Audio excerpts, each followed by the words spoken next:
Hello everyone, you're watching Awaz News. I'm Kubra Ali and I'll be taking you through top news across Canada.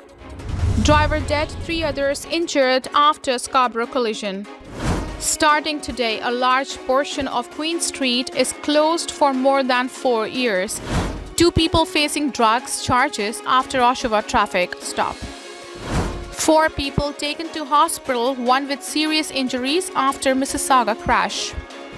More than $1 million worth of stolen vehicles recovered in Toronto area.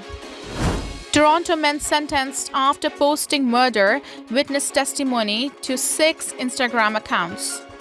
These were the headlines. Now let's jump right into the details. Investigators in the Toronto area recovered more than $1 million worth of stolen vehicles while executing a search warrant last week. A release issued Monday by Durham Police said officers responded to the area of Warren Road and Hopkins Street in Whitby at approximately 11:45 p.m. on Thursday for reports of a stolen Lexus. Officers conducted further investigation and located additional stolen vehicles, the release said. The next day, on Friday, a search warrant was executed and investigators located a total of 11 stolen motor vehicles, 10 Lexus SUVs, and 1 Range Rover, police said. The vehicles seized were reported stolen from a variety of jurisdictions, including Durham, York, Halton, Toronto, and Niagara, the service said. Police say their investigation is ongoing and are asking anyone with surveillance or dashcam video in the area at the time of the incident to contact them at 1-888-579-1520 extension 1829. Police reminded residents they may be eligible for a $2,000 cash reward. A large portion of Queen Street in Toronto's downtown core will be closed to vehicles for more than 4 years starting next week. As of May 1st, Queen Street will only be open to pedestrians between Victoria Street in the east and Bay Street in the west.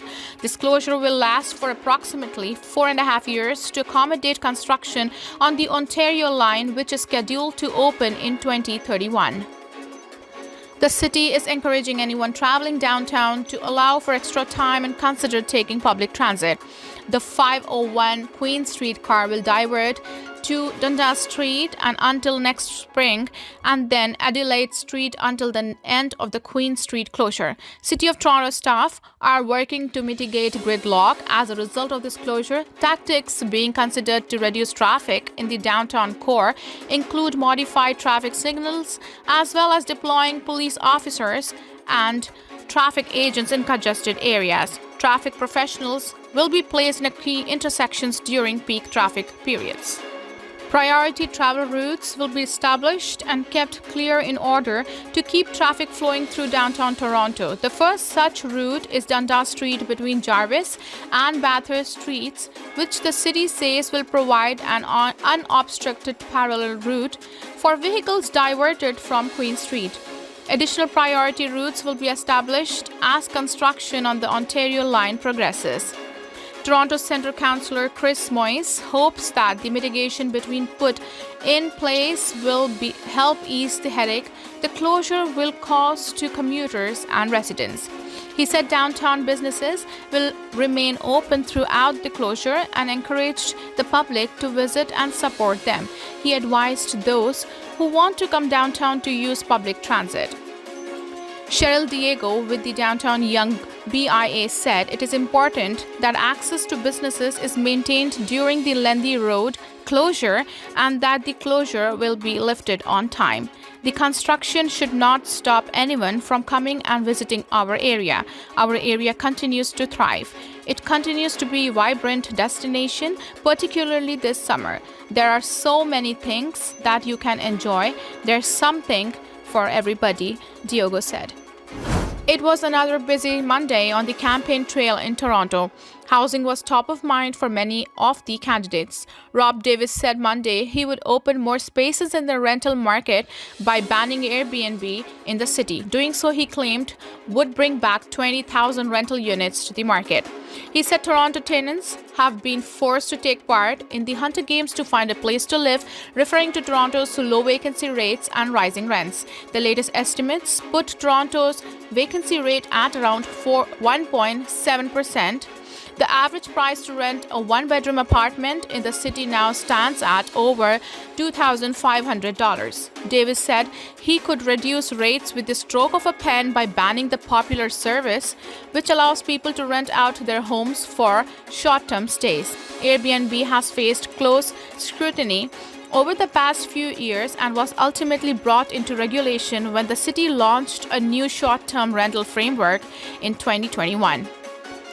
Annabella released her housing plan Monday, saying she would urgently build more homes, create pathways out of homelessness, and protect residents and renters who have homes today. She said her plan would build 285,000 new homes, with at least 57,000 of them purpose-built rental, and would support at least 95,000 vulnerable residents.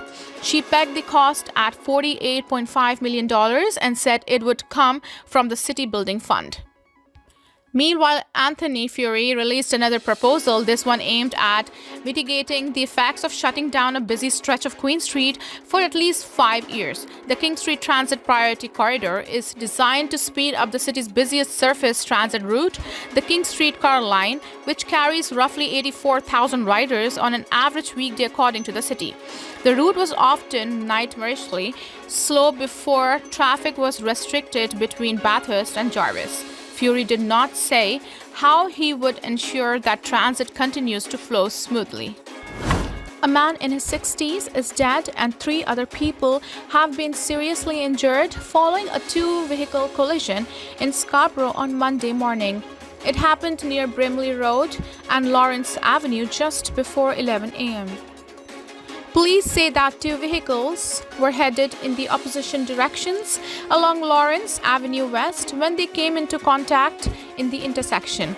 One of the vehicles lost control and ended up in a field north of Lawrence Avenue as a result.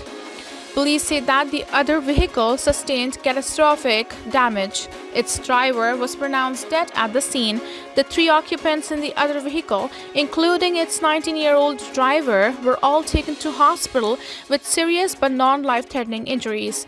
Meanwhile, a cyclist was hit by debris from the collision but did not require medical treatment, police say.